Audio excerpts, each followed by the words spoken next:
Hi there, this is Aubrey Chauke. I'm a tutor for accounting, business studies, EMS, as well as research. Today in our lesson, we're going to be talking about how to study and prepare successfully for examinations as well as tests.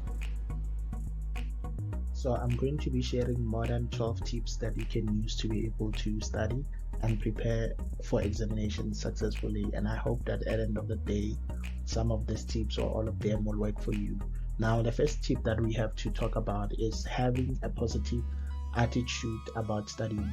Most people look at studying as if it's a punishment for them, and as a result of that, they end up having a negative attitude towards them, which makes it difficult for them at the end of the day to be able to study. So if there's one thing that you must do, is to make sure that you have a positive attitude towards studying. Look at studying as an opportunity for you to learn rather than something that is given to you as a punishment. Tip number 2 is that you must always know what chapters to study. The advantage of doing this is that when you know what chapters to study, you'll be able to know which objectives are you supposed to focus on. And all this happens only when you attend your classes regularly. Attend your classes as much as you can so that you can be able to know what are the important things that your lecturer or your teacher is focusing on that particular chapter. When you do this, you make life to be simple for you. It will be easy for you to be able to recall the learning objectives where the teacher mostly emphasized on, and this will also help to increase your chances of passing or your chances of being promoted. So always make sure that you attend your classes so that you can have information concerning the chapters that you're supposed to study for your test or your exam. And when you do that, your work becomes simple. Tip number 3, always make sure that you study in a less noisy environment. This is because noise can be destructive. If you study in an environment where people are talking or people are playing music, you'll be focusing on what they are doing instead of what you're supposed to do. So making sure that you study at a time when activities are minimal will be beneficial for you, as this will also help you to be able to come up with more ways of studying in a way that you can enjoy. This will help you to also be able to recall the content that you have studied by that time. And remember that focusing in terms of studying is very important. So if you study in a less noisy environment, you'll be able to focus, you'll be able to pay attention to the most important information, and you will sometimes be able to spot some questions that might be asked in your test. So always make sure that you study in a quiet or less noisy environment. Tip number 4, study while you still have time. Most people wait for last minute, and when you wait for last minute, what happens is that you end up panicking because you start to think that I have a lot of work to do. How am I gonna juggle things and so forth? So always make sure that you study in advance, study while you still have time, so that you can be able to identify the areas where you're struggling and seek help. So always make sure you study in advance. And when you study in advance, this will be able to also reduce the pressure that you will normally be under when you wait for last minute things. So I always encourage people to study while they still have time. Remember that mostly we are able to grasp or capture content when we are not under pressure. When you are under pressure, all you want to do is to grab whatever that you can grab. And then sometimes when you do that, you end up leaving the most important information. So study while you still have time. Tip number 5, you have to make sure that you always divide your work into manageable segments. You cannot study a whole chunk of schoolwork, a whole chunk of school content all at once. You need to make sure that you have a timetable or timetable in place so that you can be able to divide your work according to your subjects. Some content may be simple and it may actually require you less time to study. So when you divide your work into segments, you are able to spot out the areas that will require more attention, as well as the areas that are easy for you to understand. So always make sure that you break your study work into manageable segments so that you can also be able to cope. Tip number 6 is that you must always eat healthy and exercise. You don't necessarily have to go to gym, but at least maybe take a walk, to clear your mind, run a little bit, and so forth. And always watch the food that you eat. I mean, you can't be that type of a person who wants to, eat pap before they study. For me, when I do that, I automatically become sleepy. So you want to make sure that when you eat healthy, you stay away from heavy foods. Like you can't eat something like pap when you're about to start to study. Like the meal will be too heavy for you to handle. You'll start falling asleep, especially if it's theory or a topic that's a little bit boring to you. So you want to make sure that you eat light meals when you study so that you can focus. And another thing is that be careful of things like energy drinks. Avoid drinking too much energy drinks when you study. Those things are not good for your health. I'm not saying that don't drink them, but minimize how you drink them just so that you can be healthy. And don't forget, exercise a little bit. One thing that you must also do is to avoid comparing yourself with your peers. I remember back then when I was still doing my undergraduate degree, we used to have a group where we would talk about academics. And then one thing that annoyed me was a situation where people would be asking me how far I am with study. And I always felt that them asking me such questions was really putting me under pressure. So what you want to do, you want to make sure that you avoid asking other people how far they are. And you must also remember that when we study different. We capture or we grasp content differently. For some it may take an hour, for some it may take few days, so such things really play a role. And this is why you need to make sure that you avoid comparing yourself with other students. Some will be saying that I'm not studying while they are busy studying, and you'll be staying with that information that they are not studying, that means I'm also safe. And you'll be wanting to maybe start studying when they say they're gonna start studying. One thing that we must also remember is that we are different people. We capture information differently. So what you want to do is to make sure that you study according to your own pace, not according to the pace of your peers. Don't put yourself under pressure unnecessarily. Study with the pace that is suitable for you. At the end of the day, you and your friend may be in the same grade, but you don't think or get ideas or get information in the same way. So you want to make sure that you study at a pace that is suitable for you. So in closing, don't compare yourself with your friends. Tip number 8, test your readiness using past question papers. It is very important for you to use past question papers whenever you test yourself or whenever you prepare for those tests and examinations.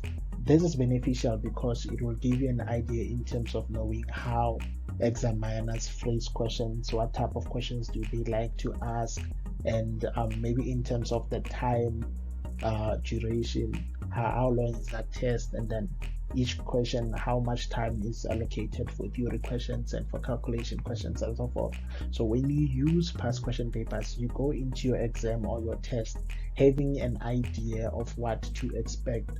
In doing that, you also get to be comfortable when you go and write, unlike when you just study but you don't use past question papers, and then when you go there you realize that it's something that you've never seen before or you're not familiar with. And always studying using question papers is beneficial. I remember when I was doing statistics, there was a time when we were writing, and like during my revision I used past question papers and as well as the questions from the books that we were using. And on that day when we went to write the exam, when I opened my test paper, I saw a question that I did exactly nothing new, just as I saw it that time when I was preparing. And that gave me confidence. I already knew that I had 50 marks in advance. The test was out of 100, so I already knew that okay, I have 50 marks in advance, I need to work on the other 50. And then that made me to be comfortable, and it also gave me the strength to be able to focus on the other questions that I've never seen before, because obviously Some questions will be new. So you using past question papers to prepare gives you an added advantage when we compare you to somebody who has never used past question papers before.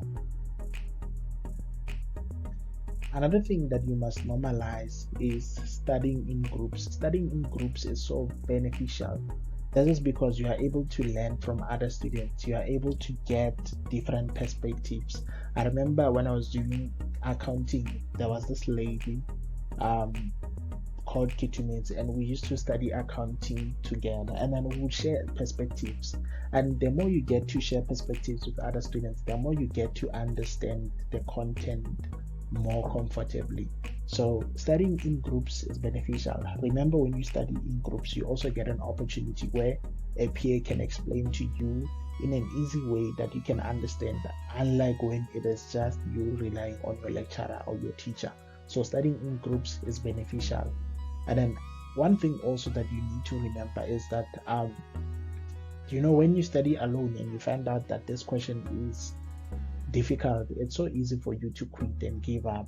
But when you study with a group, somebody can say, no man, let's approach this in this way, and you do approach it in that way, and you actually find out that it's not as bad as I thought. So there's power in collaboration. ANC says that working together we can do more. So even in school, work together with your peers, solve questions together, discuss past question papers, ask your teachers concerning questions that you might have found to be difficult, and that will really help you. Tip number 10, don't be ashamed to ask your teachers or your lecturers for clarity. At the end of the day, they get paid to answer your questions. So always make sure that you ask questions. This is very important. 60% of what is taught in class is mostly based on questions. I don't know if you realized, but there's no way that we can attend a class or have a lecture without a teacher or the lecturer asking questions. So even for you as a student, it's very important for you to be able to ask your teachers, your lecturers questions, just so that you can get a better and improved understanding. Remember, when you don't have questions, you get to be at a situation where you are unsure about certain information.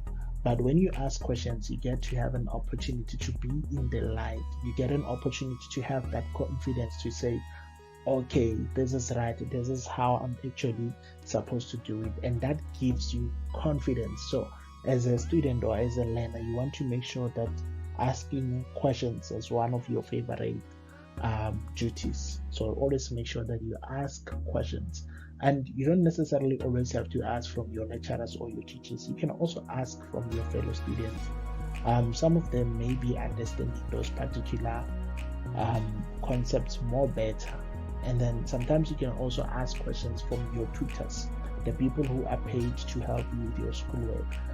In most universities, what I've noticed is that there are always supplementary instructors or tutors, and so when you ask them those questions, they are able to explain to you.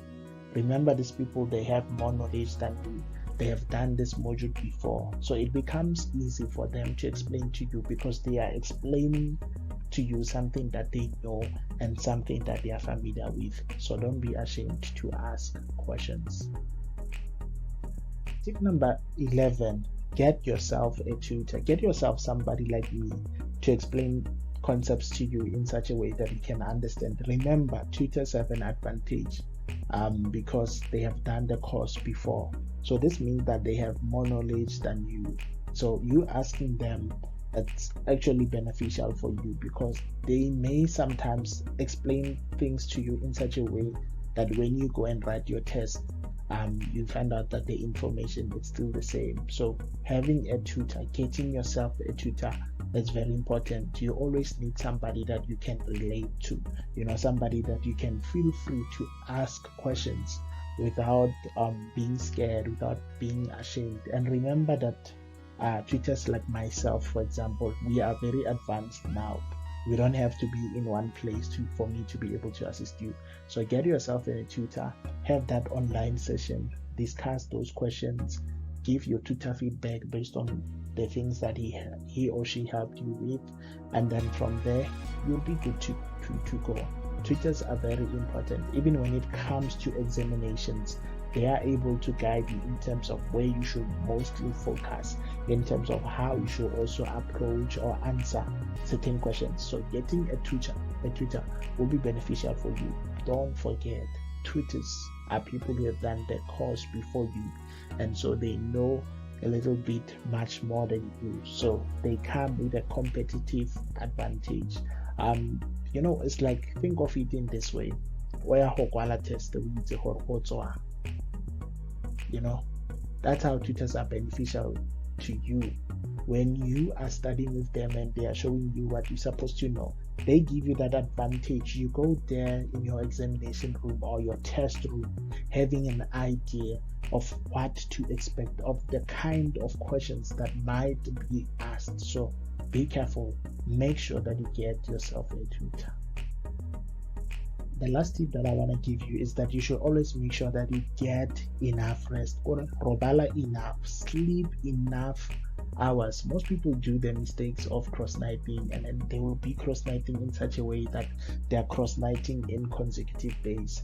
Make sure that you sleep enough. Sleeping is very important. And also make sure that you are always prepared. Have some specific time where you'll be studying, going through your content, noting some questions that you have, and so forth. And after you've done all that, always make sure that you pray. Alright? Pray. There are some people who don't study and then they pray and expect to pass, which the Bible says faith without works is useless. So before you pray, make sure that, while you are praying, also start. You cannot pray and expect miracles to happen without you studying. So always make sure that while you are praying, you are also studying and preparing and also getting enough rest. Okay, we have reached the end of our presentation. Thank you so much for watching. God bless you.